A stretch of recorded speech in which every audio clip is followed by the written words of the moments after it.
ሰላም ጤና ይስጥልኝ እንደምናላችሁ የዩቲዩብ ቤተሰቦቼ ዛሬ ላሳያችሁ የመጣሁት እንደዚህ የእቃ መግዣ ቦርሳ እንዴት አድርገን መስራት እንደምንችል ነው። በጣም ቀላል የሆነ አሰራር ነው። ትወዱታላችሁ ብዬ አስባለሁ። ጆንያ ነው። በጆንያ ወይም በማዳበሪያ መስራት ትችላላችሁ። እንግዲህ ስራውን አብረን እንከታተል። መልካም ጊዜ።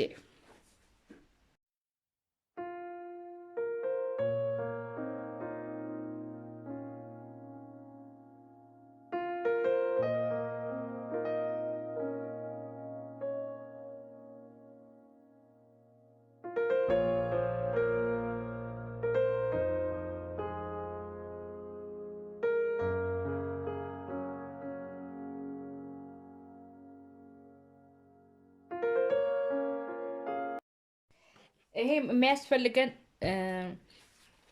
ጆንያው ሜትር ከ10 በ70 እንደገና ገበሩም አንድ አይነት ነው። ሜትር ከ10 በ70 ያስፈልገናል። ይሄኛው ደግሞ ደረቢያው ከላይ የምንደርብበት 20 ሴንቲሜትር በ70 ሴንቲሜትር ነው የሚያስፈልገን። ይሄ እነዚህ ያስፈልጉናል።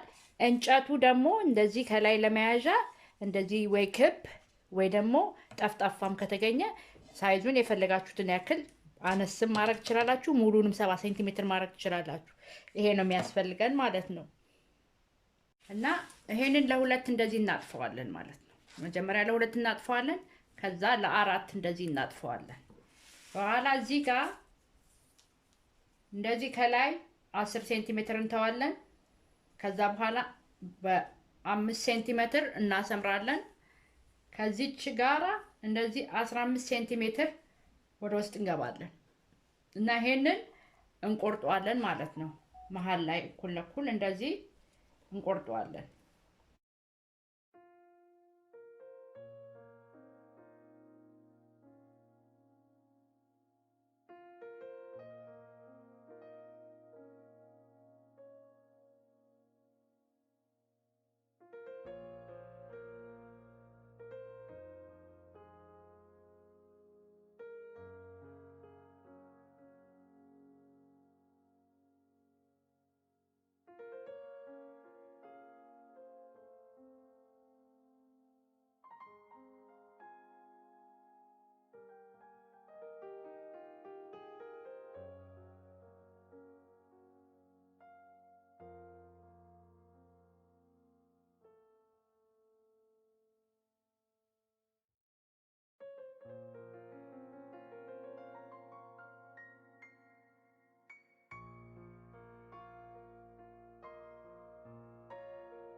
ይሄኛውም ከላይ የሚደረብ ነው።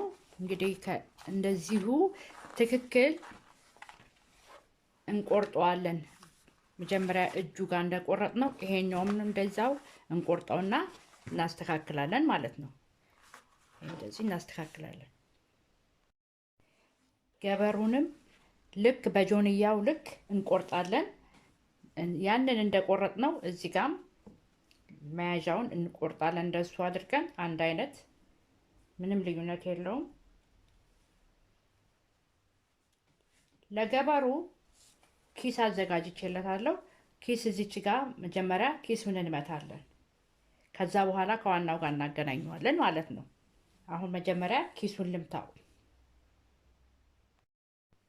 አሁን ገበሩንና ጆንያውን እናያይዘዋለን እዚህ ጋር የእጁ ላይ ማለት ነው። ይሄንን እንደዚህ የቆረጥነውን ይሄኛውንና ይሄኛውን እንደዚህ በማድረግ እናያይዘዋለን። በስፒል አያይዘን ከዛ ስፌት እንደዚሁ እንሰፋዋለን። ዙሪያውን ይሄንን እንደዚህ በማያያዝ ዙሪያውን እንሰፋዋለን ማለት ነው። ይሄንን እንደዚህ ገበሩንና ጆንያው እንደዚህ ከሰፋ ነው በኋላ ሁለቱም በኩል እንደዚህ ከሰፋ ነው በኋላ ይሄንን እንገለብጥና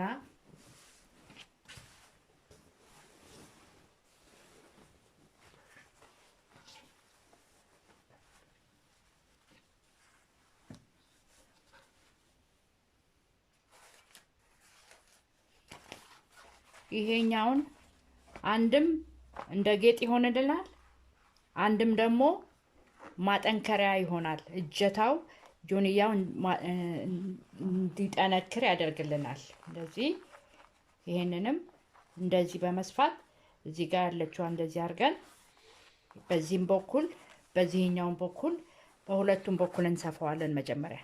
እዛ ይሄ ሲያያዝ መጨረሻ ላይ ስፌቱን ዙሪያውን እንሰፋዋለን ማለት ነው። አሁን ይሄንን በሁለቱም በኩል እንደዚህ መትቸዋለሁ እና ጆንያውን ከውስጥ አጥፌው ሰፍቼዋለሁ ጠንከር እንዴ። ይሄንን አሁን በማጥፍ ሰዓት አጥፌ ከገበሩ ጋራ አብሬ እንደዚህ ሰፋዋለሁ ማለት ነው። ከገበሩ ጋራ አብሬ እንደዚህ ሰፋዋለሁ በሁለቱም ሳይድ። ይሄኛውን ከታች እዚህ ጋር እንደዚህ ታጥፋ ትሰፋለች ማለት ነው። መጀመሪያ እነዚህን እንጨርስና ከዛ ወደ መጨረሻው እንሄዳለን ማለት ነው። ይሄንን ሰፍተን ከጨረስን በኋላ የላይኛውን እኩል ለኩል እንደዚህ እናጥፍና በውጪ በኩል መሃሉን ምልክት እናደርጋለን እንደዚህ መሃከሉ ላይ። ምክንያቱም ከስር ይሄንን ላስቲኩን መቀመጫውን እንዲደግፈው ስለማደርግለት ከስር እኩል ለኩል አጥፈን መስመር እኩል ለኩል አድርገን ይሄንን እናስገባለን ማለት ነው። ከቂጡ ስር ይሄ 55 ሴንቲሜትር ነው። እዚህ ጋር ሰፋዋለሁ ማለት ነው። ይሄ መሃሉ ነው። ያው መሃሉ ላይ አድርገዋለሁኝ። ከዛ ዙሪያውን እንደዚህ እንሰፋዋለን። ዙሪያውን መቀመጫው ስለሆነ ይሄ ማለት ነው። እዚህ ጋር በሰፋ ነው በላይኛው በኩል እንዲያርገን እናስገባዋለን።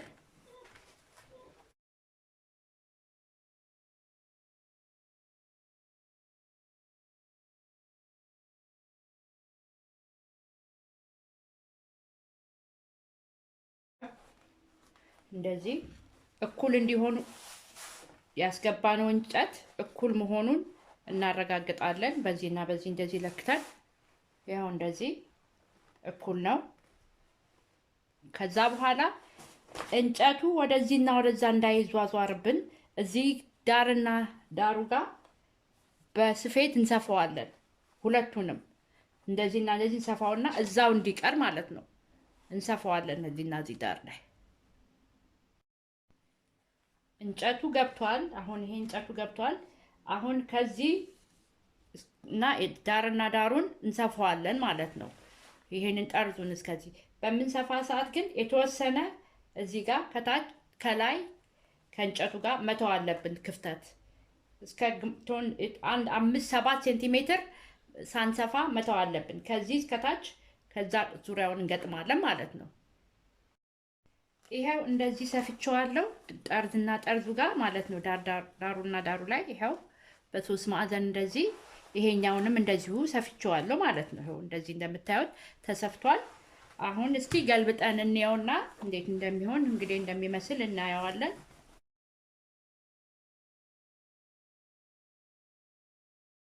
ይሄው እንደምታዩት ይሄንን ይመስላል።